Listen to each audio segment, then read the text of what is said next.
네, 안녕하십니까. 이노스페이스 대표이사 김수종입니다. 9시 10분이 돼서 오늘 기업 설명 시작하도록 하겠습니다. 비가 오는 가운데 이 자리에 또 참석해 주시고 많은 분들 유튜브로 참석해 주셔서 감사드립니다. 오늘 이 자리에서는 저희 이노스페이스가 작년 12월에 수행했던 한빛 나노 첫 상업 발사에 대한 결과, 향후 계획에 대한 부분을 중점적으로 설명을 드리도록 하겠습니다. 오늘 말씀드릴 내용은 첫 번째로는 지난번 발사했던 발사의 결과 이후 저희가 이제 발사에 실패한 이후에 그 실패 원인에 대한 분석이 완료되어서 원인 분석을 수행하기 위해서 저희가 획득했던 자료들 또 분석 결과, 그다음에 결과를 바탕으로 한 이후의 개선 조치 계획, 그리고 향후 발사 계획 순으로 말씀을 드리도록 하겠습니다. 먼저 지난 25년 12월 22일에 브라질 현지 시간 22일에 수행했던 스페이스워드 미션에 대한 내용을 말씀드리겠습니다. 스페이스워드는 한빛 나노 발사체를 이용해서 풀 캐패시티를 탑재하지는 못했고 18kg의 위성과 위성이 아닌 탑재체를 싣고 브라질 알칸타라 발사장에서 발사를 수행을 했었습니다. 당시 탑재했던 위성은 총 5개로 브라질의 위성 4개, 인도 위성 하나 해서 5개의 위성을 실었었고요. 위성이 아닌 비블리 탑재체 3개를 실어서 첫 발사를 수행을 했습니다. 발사에 대한 비용을 받았기 때문에 첫 상업 발사 목적으로 저희가 발사 시도를 했었고 결과적으로는 저희가 성공하지 못했기 때문에 궤도 진입에는 실패한 그런 결과를 갖고 있습니다. 이런 발사를 위해서 저희가 작년 상반기부터 브라질 현지에 계속해서 이제 발사장 구축을 했었는데요. 23년에 시도했던 한빛 TLV 발사 때와 달리 한빛 나노 발사를 위한 발사대는 좀 더 큰 사이즈가 변경된 발사대, 또 메탄을 상단에 사용하다 보니 메탄을 공급하기 위한 설비들이 추가적으로 필요해서 한 6개월여 기간 동안 브라질 현지에 지금 사진에 보시는 바와 같이 공급 설비, 그러니까 메탄 연료, 액체 산소, 질소, 헬륨 등의 이런 사용되는 가스나 추진제를 공급하기 위한 설비들과 발사를 수행하기 위한 발사대를 현지에 설치를 하고 지난 발사를 수행을 했었습니다. 이 발사대와 같은 설비들은 국내에서 대부분 제작을 해서 해상 운송을 하고 현지에 도착한 물품들을 현지에 설치하고 발사 운용을 했었고요. 현지에서 저희가 발사를 운용을 했던 장면인데 아래쪽에 보시는 트랜스포터로 조립동에서 완제 조립된 발사체를 발사대로 운송을 한 이후 발사대에서 기립한 다음에 발사를 수행을 하는 형태로 운영을 진행을 했습니다. 발사를 시도했던 영상을 보여드리겠는데요. 지금 보시는 것과 같이 브라질 시간으로 25년 12월 22일 밤 10시 13분에 저희가 발사를 시도를 했습니다.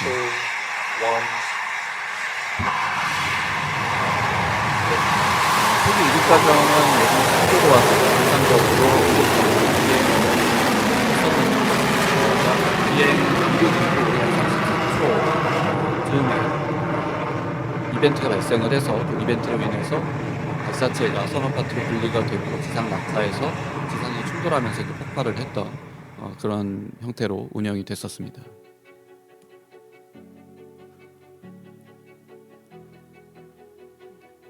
그래서 구름 속에 들어간 이후에 이제 문제가 발생을 해서 임무가 종료되었던 상황입니다.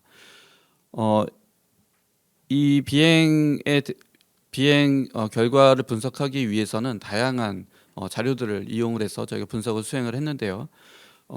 기본적으로는 비행 중에 획득한 비행 데이터, 이 비행 데이터는 발사체 내에서 측정한 여러 가지 센서 데이터들을 지상으로 송신해서 지상에서 그 데이터를 받아서 이제 저장을 한 그런 데이터들도 있고요.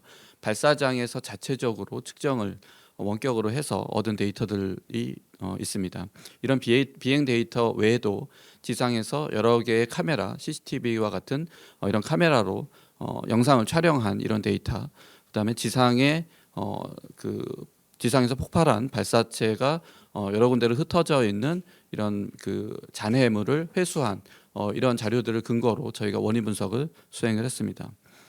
전체적인 비행을 살펴보면 언론에서는 그 모든 풀 영상을 이렇게 보여주지 않다 보니까 공중 위에서 큰 폭발 구름이 형성되는 형태로 발사체가 폭발된 걸로 약간 이제 오해가 있도록 이제 많이 공개가 되어 있는데 실제로 지상에서 이륙한 이후에 33초간 정상 비행을 하다가 지금 이제 보시는 것처럼 구름에서 이제 시야에 보이지 않는 구름 속에 들어간 이후에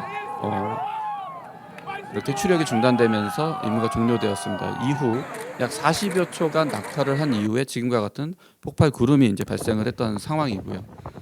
지상에 낙하를 하면 지상에 충돌을 하면서 폭발 구름이 형성된 이유는 저희는 한빛 나노 발사체 1단에 하이브리드 엔진을 적용하고 있고 2단에는 메탄을 연료로 하는 엔진을 적용을 하고 있습니다. 그 정상 비행을 하는 33초간에는 1단 엔진인 하이브리드 엔진만의 작동을 통해서 이런 고도 상승을 하게 되고요.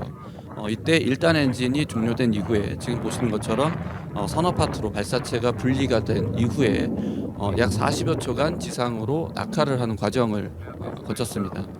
이때는 상단에 충전되어 있는 액체 산소와 액체 메탄이 사용되지 않은 풀 충전된 상태로 지상으로 이제 낙하를 하게 되었던 상황이고 결국 1단 엔진과 2단 엔진 또 다른 파트들로 분리되었던 이런 비행체가 지상에 이제 낙하를 하고 지상과 충돌을 하면서 2단 엔진에 탑재되어 있던 추진제 메탄과 액체 산소가 이제 폭발을 하면서 폭발 구름이 형성이 되었다 이렇게 보시면 될 것 같습니다.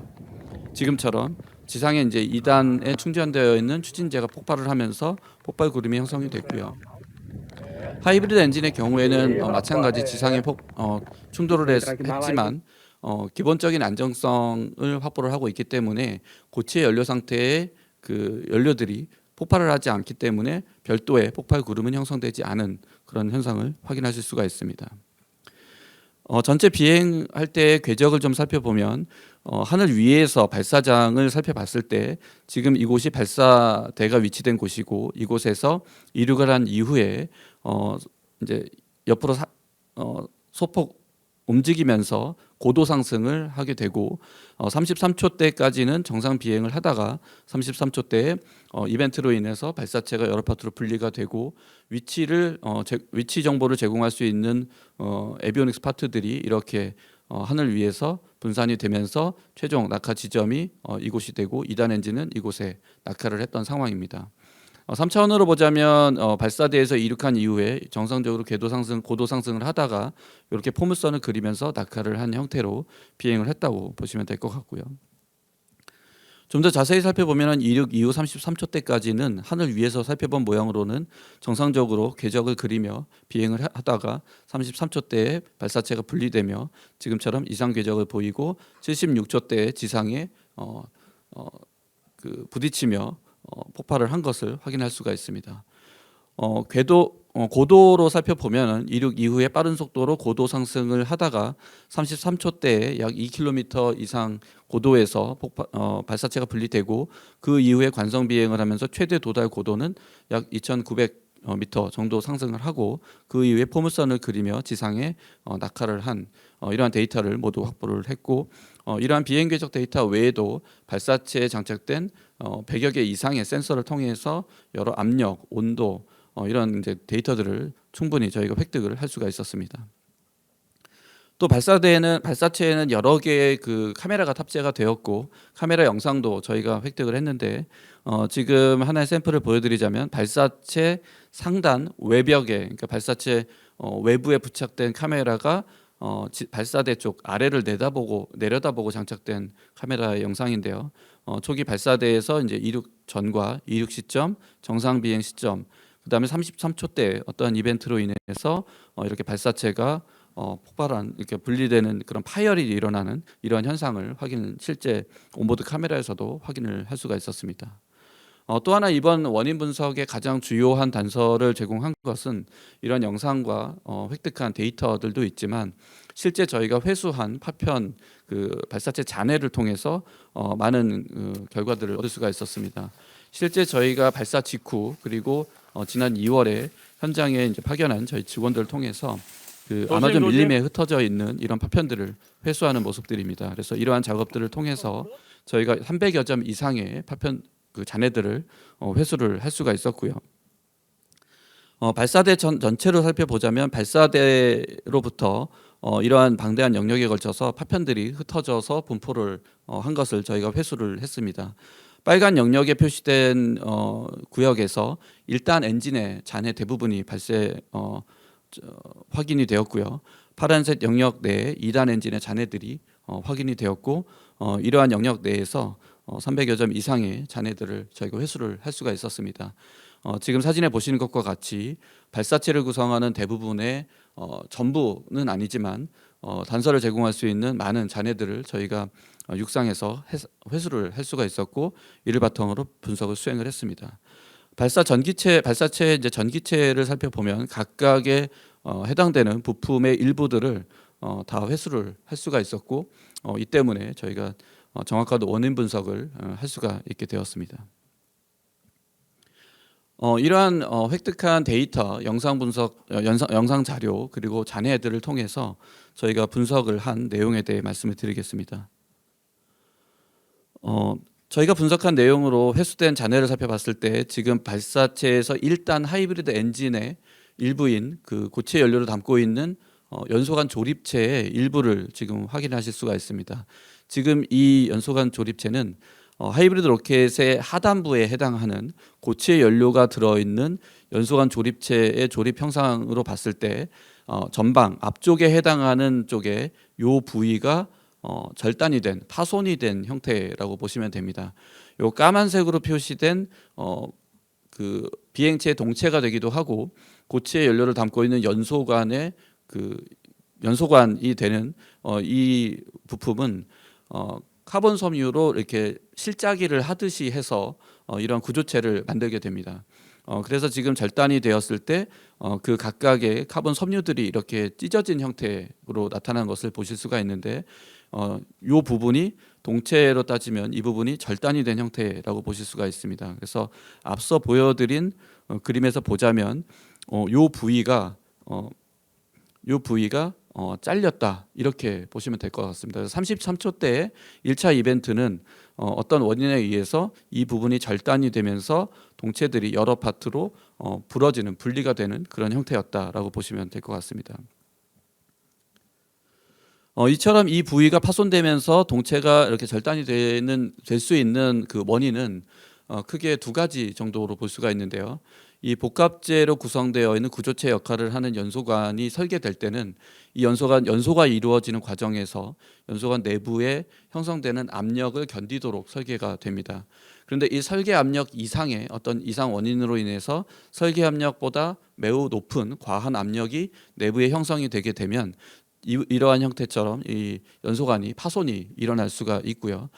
또 한 가지 원인은 내부에 연소가 일어나는 동안에는 연료와 산화제가 만나서 고온의 연소가스가 형성이 되는데, 이러한 연소가스가 이 기밀재들을 뚫고 바깥으로 새어 나오게 될 경우에는 이 카본 섬유로 구성된 복합재 연소관은 열에 약한 소재이기 때문에 이 고온의 연소가스에 의해서 녹거나 타서 이런 파손을 일으킬 수 있는 이런 두 가지 가장 주요한 원인이 있을 수가 있습니다.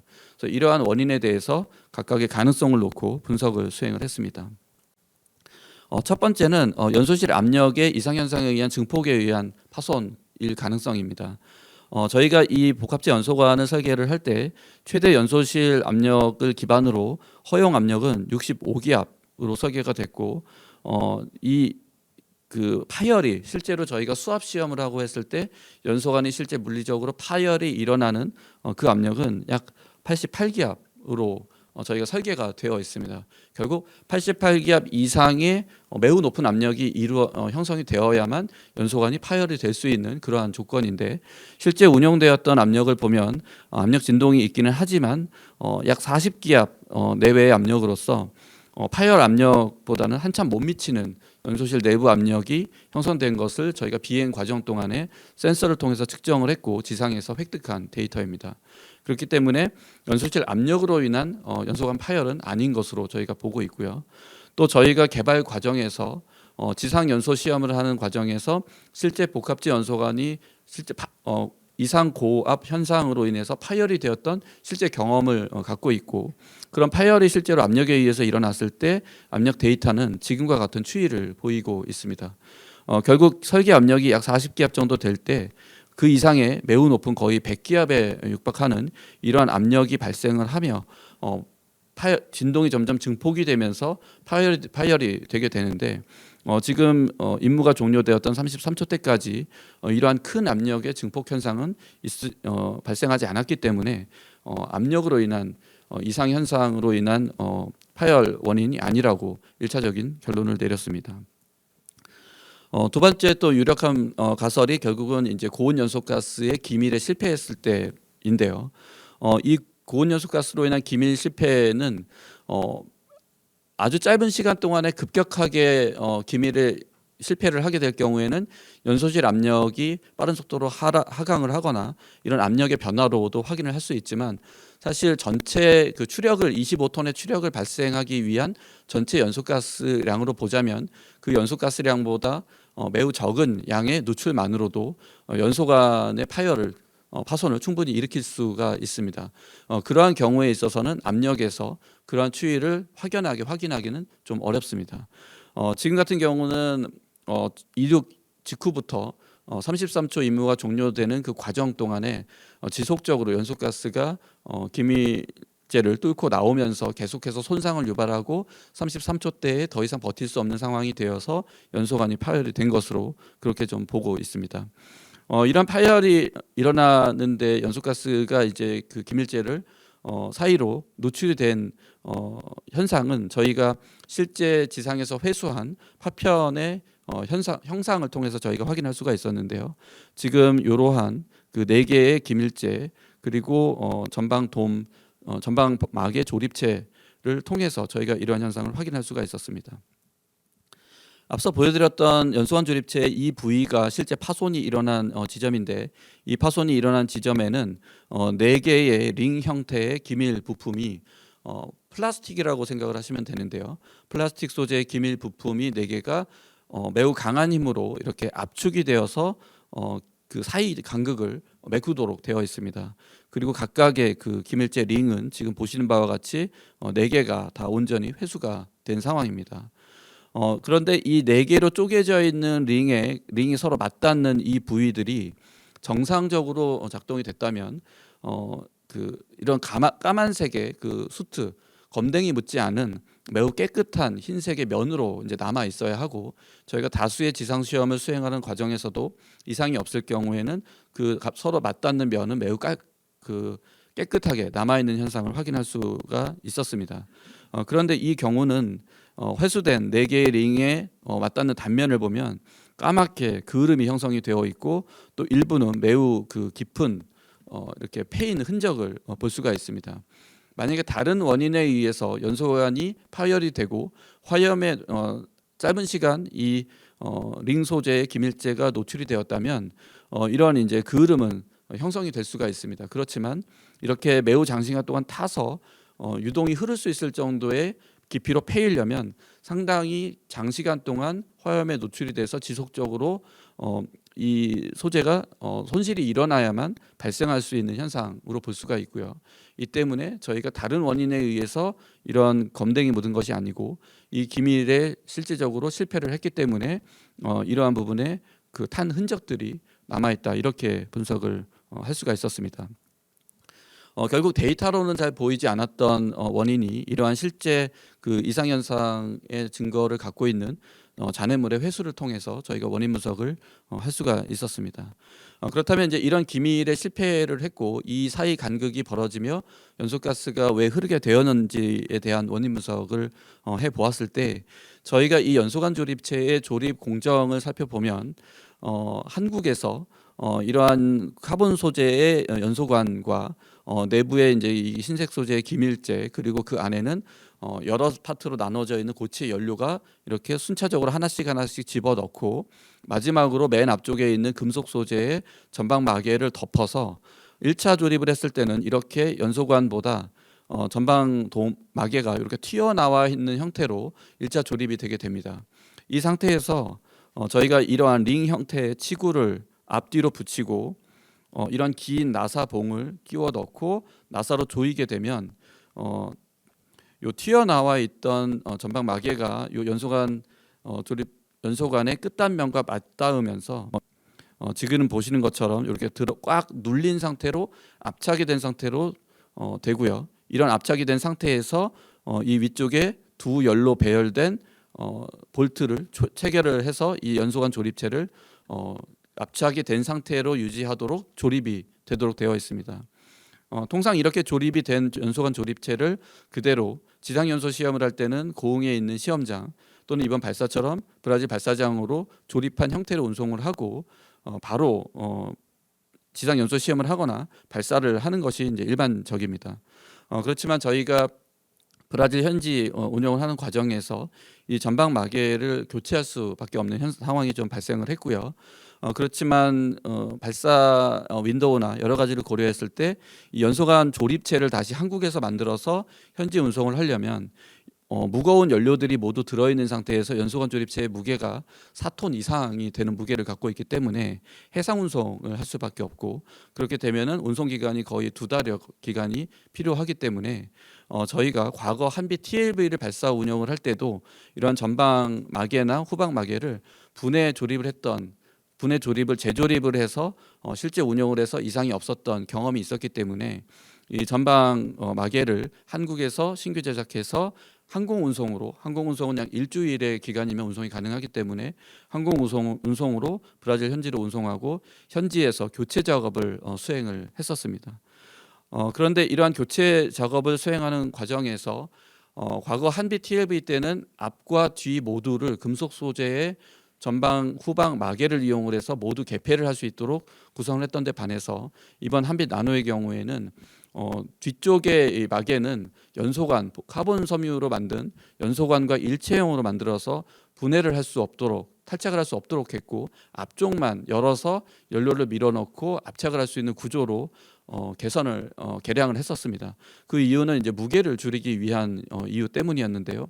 저희가 지상 시험이나 여러 가지 과정에서는 한 번에 조립을 해서 대부분 한 번에 운영을 했었기 때문에 사실 이러한 이슈를 확인할 수 있는 그런 과정이 없었습니다.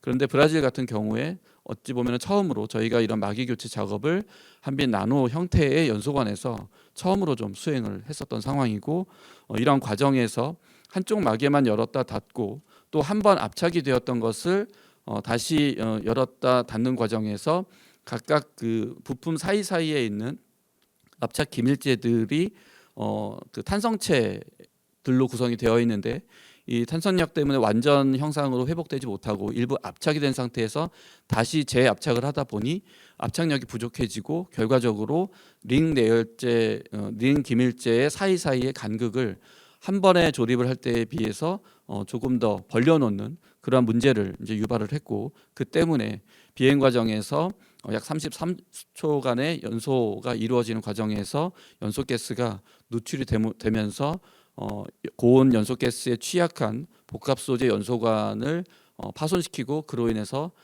연소관이 파열되고 발사체가 이렇게 절단이 되는 그러한 형태가 유발이 되었다고 최종 결론을 내리게 되었습니다.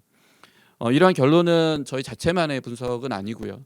1월 그 중순부 2월 초부터 저희가 그 세니파와 함께 공식 사고 조사를 진행을 했고, 그러한 조사 과정에서 모든 이런 데이터나 잔해물이나 이런 형상들에 대해서는 브라질 그 사고 조사 기관인 세니파와 공동 조사를 계속해서 수행을 했고, 양 기관이 이러한 그 가설이나 아니면은 원인이나 그런 결론에 대한 도출 과정에 대해서 이견이 없고 모두 동일한 인식을 하고 있었기 때문에 이러한 이제 결론에 도달을 할 수가 있게 되었고요.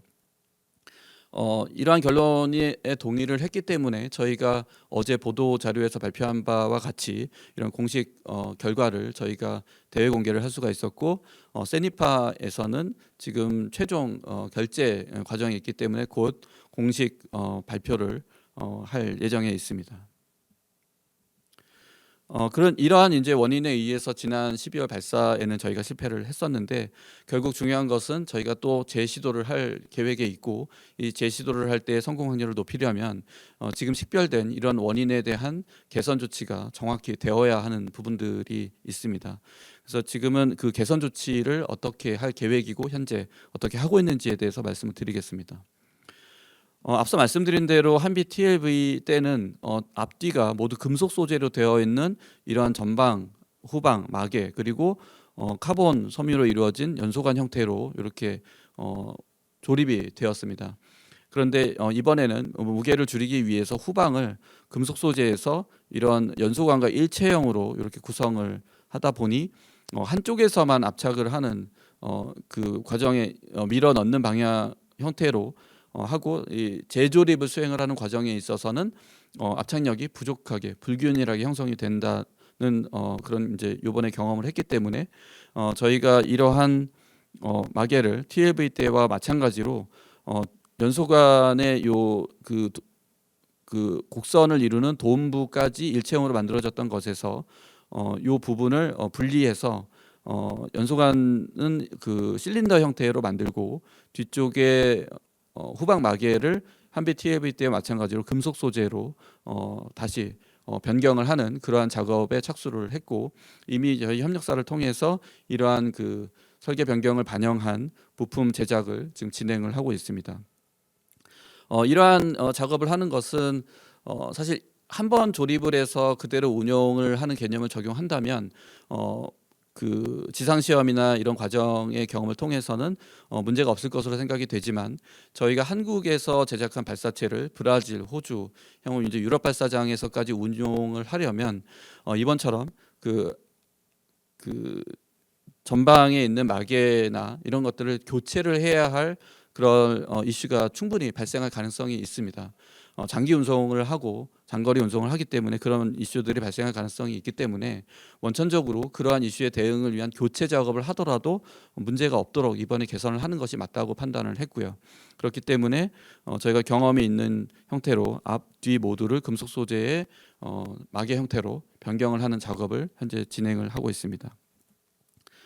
또 한 가지는 이렇게 1차 조립을 한 이후에 전방 후방 마개를 분해했다가 재조립을 할 때 압착량이 어느 정도이면 문제가 없는지에 대한 반복 그런 시험을 통해서 그걸 데이터베이스화해서 압착량을 저희가 보증할 수 있도록 이런 품질 관리 체계를 좀 개선을 할 계획에 있습니다.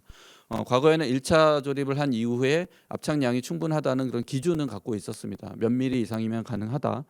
그런데 이제는 재조립에 대해서까지 저희가 이러한 이제 보증을 할 수 있는 그런 관리 체계를 적용을 해서 보다 엄밀히 관리를 하도록 그렇게 진행하겠습니다. 이러한 개선 작업 이후에 저희가 다음으로 이제 발사를 할 후속 발사 계획에 대한 부분을 말씀을 드리겠습니다.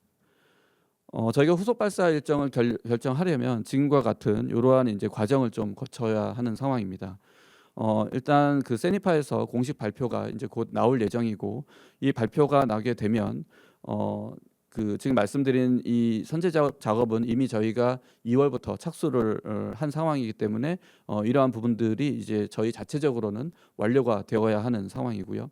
또 이러한 공식 발표가 이루어지게 되면은 발사 허가권자인 국내우주항공청으로부터 발사 허가 심의위를 중심으로 원인 분석의 내용이 적절한지 또 저희의 개선 조치 사항이 적절한지에 대해서 심의를 좀 받고요. 그 이후에 발사 허가 심의를 진행을 하게 됩니다. 이렇게 심의 완료가 된 이후에는 작년에 저희가 발사할 때 발사 허가를 받았듯이 발사 허가증을 발급받아야 발사를 할 수 있는 상황입니다. 이러한 우주항공청의 발사 허가 이후에는 현재 브라질 공군과의 계약으로 저희가 연 5회의 발사 슬롯을 확보하고 있는데 이 5회 발사 슬롯 중에 한 슬롯을 이용을 해서 재시도를 할 계획에 있습니다. 국내 말고 이제 브라질에서도 발사 허가를 받아야 하는데 작년 5월에 브라질에서 저희가 받았던 발사 허가는 5년간 유효한 면허제입니다. 그렇기 때문에 브라질의 추가 발사 허가는 필요 없는 상황이기 때문에 국내 우주항공청의 발사 허가만 나오게 된다면 발사 허가는 바로 시도를 할 수가 있는 상황입니다. 지금 이 국내 우주항공청으로부터 발사 허가를 받기 위해서는 발사일로부터 6개월 전 발사 허가 신청서를 제출 접수를 해야 하는데 저희가 작년에 이미 4건의 발사에 대해서 발사 허가 신청서를 접수를 해 놓은 상황이고 첫 번째 신청서는 저희가 작년에 이제 활용을 했던 거고 두 번째 접수된 신청서로 접수 시점은 지금 인정이 되고 있는 상황이어서 결국 이러한 원인 조치에 대한 내용 또 허가 심의 이런 것들만 이루어지게 된다면 발사 허가는 그 이후에 발급이 가능한 상황이라고 이해를 하시면 될 것 같습니다. 발사를 할 수 있는 슬롯은 저희가 브라질에 2분기에 2번, 3분기에 2번, 4분기에 1번에 총 5개의 발사를 할 수 있는 슬롯을 브라질과 계약을 통해서 확보를 하고 있습니다. 그런데 이 중 저희가 앞서 말씀드렸던 원인에 대한 개선 조치, 그리고 브라질 국내 우주항공청으로부터 발사 허가 심의나 발사 허가 일정, 그다음에 해상 운송 일정 이런 것들을 모두 고려를 한다면 2분기에 슬롯을 이용을 해서 발사하기는 좀 어려워 보입니다. 그렇기 때문에 저희가 가급적 3분기 내에 있는 슬롯을 이용을 해서 발사 시도를 하는 것을 현재 목표로 잡고 있고요. 만약에 이 중에 그 저희가 할 수 있는 시도를 3분기 중에 첫 발사를 할 수 있다면 남아 있는 브라질에서의 하나의 슬롯, 그리고 저희가 그 위성 고객과의 계약을 통해서 발사를 해야 하는 포르투갈에서의 4분기 연말 발사 1번, 이래서 최대 한 3번 정도의 발사를 할 수 있는 기회가 있다, 이렇게 보시면 될 것 같습니다. 네, 여기까지 오늘 이 자리를 위해서 준비한 내용의 발표를 마치고요. 지금까지 설명드린 내용에 대해서 궁금하신 점이 있으시면 그에 대해서 답변 드리도록 하겠습니다. 네, 경청해 주셔서 감사합니다.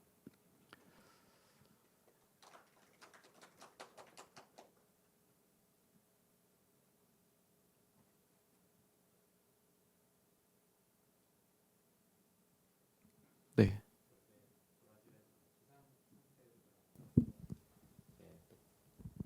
네, 그 발사할 때 기상 상태가 이제 별로 안 좋았고 또 발사체가 구름층으로 이제 들어가면서 또 사고도 나고 했는데 그것과 관련돼서는 어떤 그게 원인이 됐거나 한 부분은 없는지 궁금합니다.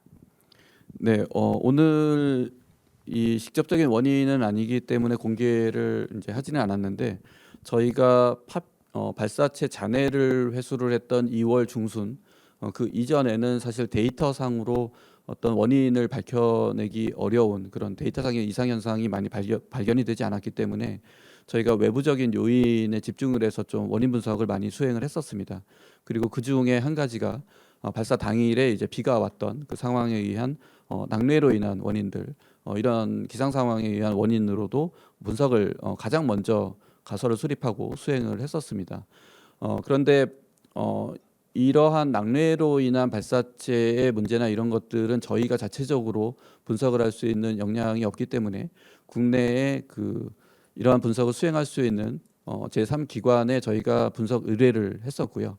그 분석 결과 여러 가지 영상 데이터나 이런 거를 봤을 때 어떤 스펙트럼 분석이나 이런 거를 했을 때는 그러한 낙뢰로 인한 원인이 아니라는 분석 결과를 저희가 얻을 수가 있었습니다. 그렇다 보니 저희가 가장 유력하게 생각을 했던 원인이었지만 그런 제3의 기관으로부터 그런 원인이 아닐 가능성이 높다는 의견을 수신한 이후에 그 원인을 배제하고 다른 원인을 이제 찾아갔던 상황이고, 다행이라고 할 수는 없지만 저희가 이 잔해물들이 지상에 모두 이제 흩어져 있으면서 저희가 회수를 할 수 있는 기회가 좀 있었습니다.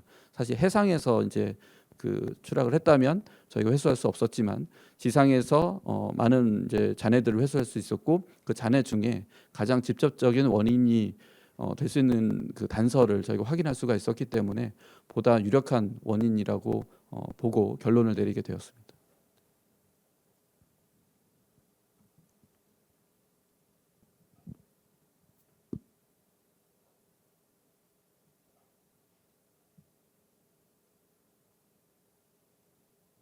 네.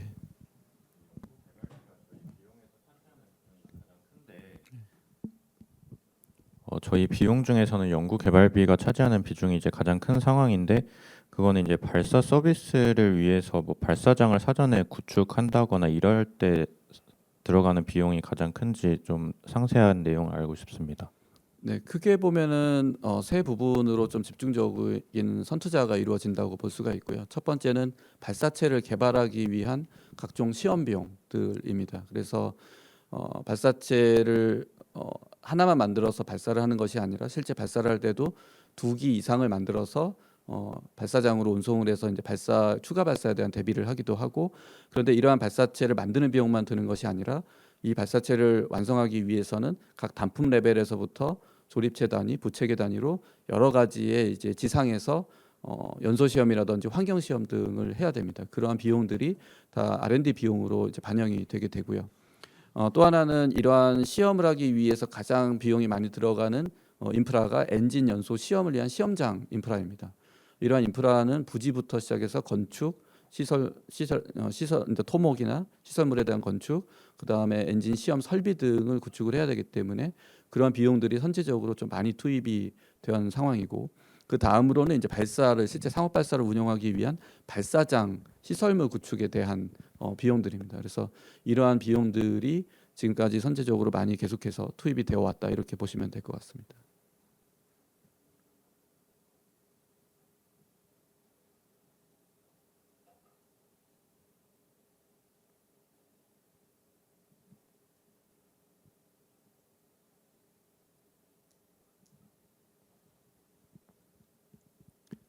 네.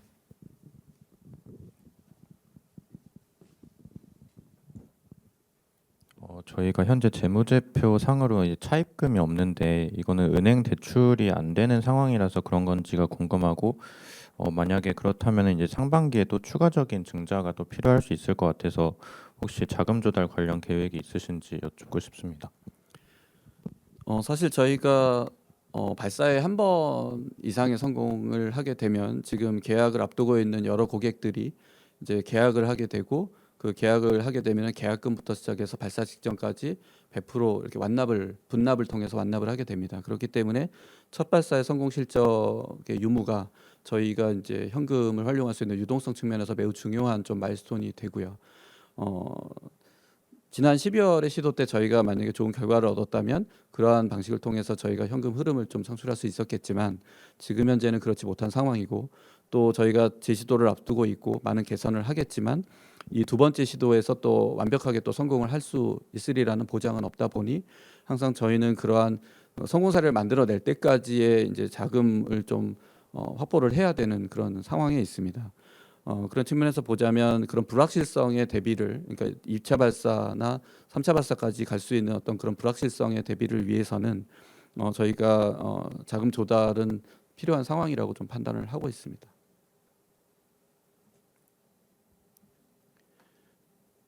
네.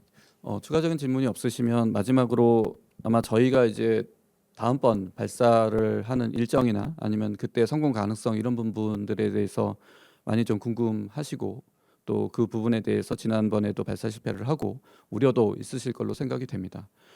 그렇지만 누구보다 저희는 전 임직원이 이 발사 성공 사례를 만들어내기 위해서 열심히 노력을 하고 있고요. 지금도 파편 발사 직후부터 저희는 쉴 틈 없이 파편 잔해 회수라든지 개선 작업이라든지 또 추가적인 시험이라든지 이런 부분들에 착수를 해서 지금 그런 더 성공 가능성을 높이기 위한 다음 발사체의 개선 방향을 도출하기 위한 그러한 노력들을 지금도 열심히 하고 있습니다. 저희가 이러한 노력을 다 마무리하게 되면 지난번에 실패를 했지만 또 30여 초간의 짧은 비행이었지만 거기서 얻어진 여러 가지 비행 데이터, 발사 운영의 경험, 그리고 이런 개선 조치들을 반영을 하게 된다면 다음번 발사에서의 성공 가능성은 훨씬 높아지리라 생각을 하고 있고요.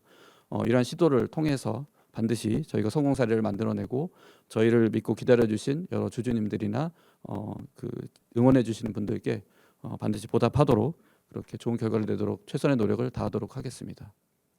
네, 오늘 참석해 주시고 또 온라인으로 경청해 주셔서 감사드립니다. 다음 기회에 또 뵙도록 하겠습니다. 네, 감사합니다.